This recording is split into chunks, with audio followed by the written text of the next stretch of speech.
What's going on, Soul Tribe? I salute the divinity in you, and welcome to my channel, Alchemist. Justin here, and bringing a little nugget to add to the Soul Tribe archive. And in today's video, I'm going to be talking about Venus in Leo in the 7th house. And this is a pretty cool place for Venus to be.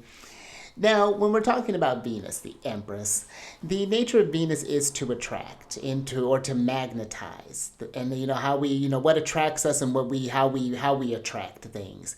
And Venus can be how we love and experience love and relationships, in a number of ways, not just in from person to person, but between color, between sounds, between food, between smells, between just nature. It's a really wonderful thing that Venus can bring out. She really helps make things more pleasant in this journey. That's where and that's not something to sleep on. There's a lot of energies going around here, so it's nice to have Venus where she brings harmony and brings balance, and she's one where she's known as the lesser benefic. And if you have a night chart, and not that she doesn't provide for a day chart. I have a day chart and Venus does very well for me. But in a night chart, Venus loves a night chart. She's doing great. So that's something where have that strong relationship with Venus. That could be very beneficial for you. And then we talk about Leo. Leo is ruled by the sun, and they are the fixed fire sign. They are young or active in nature. And I find that Leo, that when they are not that when they know themselves, like that inner self, that the grander calling, and they fuel that energy into those things that they love, that keeps that fire going, that they just shine. I'm just talking about the energy in general here. There's a regalness that comes with Leo because they're comfortable in themselves and not being afraid of taking charge, as far as just like expression. There's a really cool creative capacity for Leo energy as well.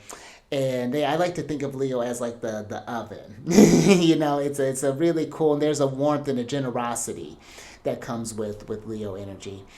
And then you talk about the 7th house. This was known in traditional astrology as the setting house, and this is one of the angular houses. This is a more kind of sensitive point. That with the first house, the house of self, the 10th house, your achievements, accomplishments, public contributions, and the 4th house, which is like your home space, your foundation, your parents, things along those lines. But when we think about the 7th house, some of the themes that this is going to cover will be about your marriage. This could be or about your spouse. This can be about relationships of all matters. This can be about business, and this can deal with like mentor student, doctor patient, all of those one-on-one relationships. Those are going to be the themes that the 7th house covers. And even too, this can be even like your opponent, who you consider like your opponents or like your enemies, the competition. That can be something where another sort of theme that comes up there. Living abroad can also be another theme that comes up in the 7th house, because this is the house that is opposite from yourself. So that's just another thing to think about there. But when you're working with displacements, one, you'd have an Aquarius rising by whole sign, and you're going to want to look to the sun, because the sun is going to be in charge of this house, and the themes are going to flow to that wherever the house the sun is at. And Venus is going to be in charge of your 9th house, your house of like spirituality, divination. This can be about foreign affairs and travels. And your 4th house, your house of home, your foundation, your parents, things along those lines. And so a couple things to talk about with this placement is that, one, relationships are going to be very important, not just because this is the relationship house, but Venus is here, who's a big focus is relationships. And this doesn't mean, like I said, you don't have to get married. You may find yourself getting married, and you may find that your partner is someone maybe overseas, maybe someone from a different background than you. Maybe you grew up Catholic and they're Buddhist, or they grew up on the opposite end of the world, whatever that might look like. You might find yourself doing, if you are involved in any sort of business, maybe you want to set up roots in foreign countries. You may want to look to see what that sort of international audience looks like for you. That could be very beneficial for you. But I would say having a diverse group of people that you are working with and that you're connecting with in general will be just a very enriching process for you in whatever you want to begin in life. And I find that collaboration will be something, and those collaborative ones that really do fuel you up. Because again, that Leo energy can be very generous. And this Venus, depending on how she's aspected, could bring about some very, very beneficial people in your life who can maybe change your views on things and open up different doors that you never thought could be open there for you. Again, maybe you end up living abroad. Maybe you end up doing a school, like a maybe program gets offered where you can do something abroad. I look into that, just way maybe something with like even like an occupation. Maybe you end up working from home, and then your home can be anywhere. Maybe becoming some sort of like digital nomad or something like that.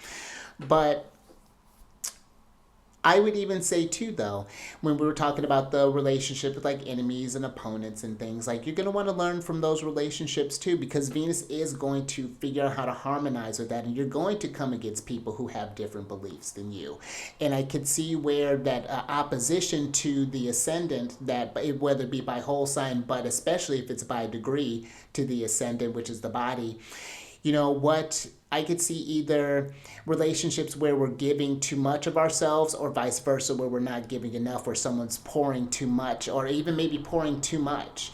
And so that might even be something where we got to figure out that dynamic there, where reciprocity is a very common theme for you, but a very beneficial one when you establish that balance and learn that balance and able to. And I even think too, this is not you just learning all the time. This would be you teaching, where yes, you may find this would be very beneficial for a mentor, anything along those lines.